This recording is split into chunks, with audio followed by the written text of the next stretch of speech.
आज के homeopathic video में हमारे चर्चा का विषय है होम्योपैथिक दवा कालीबाइक्रोम। मैं कालीबाइक्रोम के कीनोट सिम्टम्स बताऊंगा, जिनको जानने के बाद ये आसानी से आप निर्णय कर सकते हैं कि आपके रोगी की दवा कालीबाइक्रोम है अथवा नहीं है। तो पहला कीनोट सिम्टम इसका यह है कि जितनी भी म्यूकस मेम्ब्रेन्स होती हैं उनसे टफ, स्ट्रिंगी और एडहिरेंट म्यूकस निकलता है। जो स्राव होता है वो टफ होता है, कड़ा होता है, सूतदार होता है और चिपकने वाला होता है।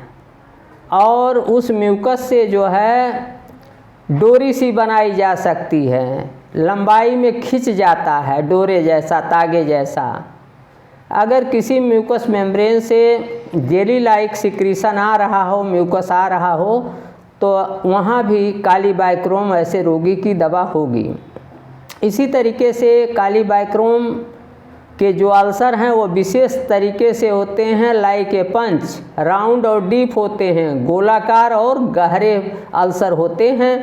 तो अगर कहीं गोलाकार और गहरा अल्सर पाया जाता है तो वहाँ भी ऐसे रोगी की दवा काली कार्ब होगी अन्य लक्षणों के मिलने पर। ये जो म्यूकस मेम्ब्रेन हैं उनके सरफेसेज पर जहाँ डिप्थीरिक मेम्ब्रेन्स बन जाती हैं, डिप्थीरिया की झिल्लियाँ बन जाती हैं, तो वहाँ भी कालीबाइक्रोम की ज़रूरत पड़ती है।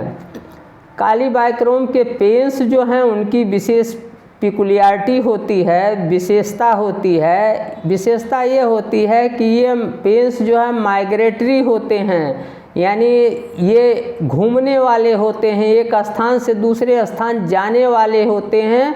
और इनकी विशेषता ये होती है कि यह दर्द एकाएक पैदा होते हैं और एकाएक बंद हो जाते हैं, एकाएक शुरू होते हैं और एकाएक बंद हो जाते हैं। साथ ही साथ एक विशेषता और है कि ये जो है केवल बहुत छोटे से स्थान में इसका दर्द होता है, जिसको अंगूठे या अंगुली के टिप के नीचे रखा, उसी के नीचे होता है, थोड़े दूर में होता है।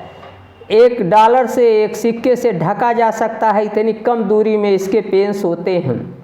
और विशेष रूप से इसके जो सिक हेडेक होते हैं वो प्रेसिडेड बाय ब्लाइंडनेस होते हैं। कहने का मतलब जब सिर दर्द होने लगता है तो अंधापन, धुंधलापन दूर हो जाता है, और जब धुंधलापन हो जाता है तो सिर दर्द ठीक हो जाता है। तो इस तरीके से ये है।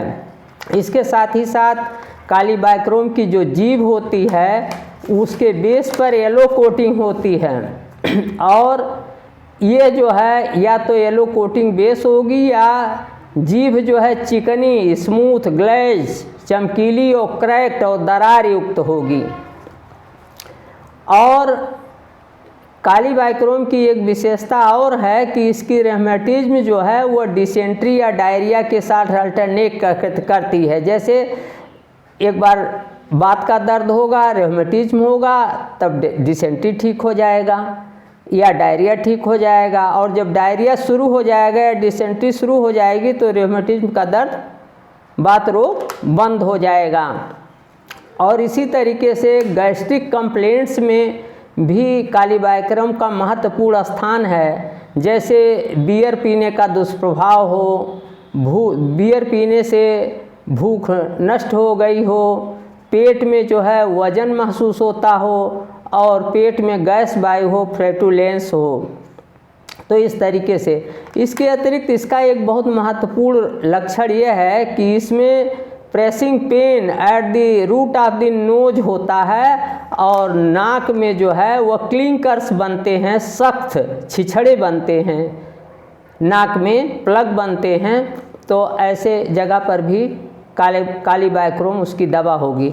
इस कालीबाइक्रोम को आप 30 या 200 किसी भी पोटेंसी में सफलतापूर्वक प्रयोग कर सकते हैं।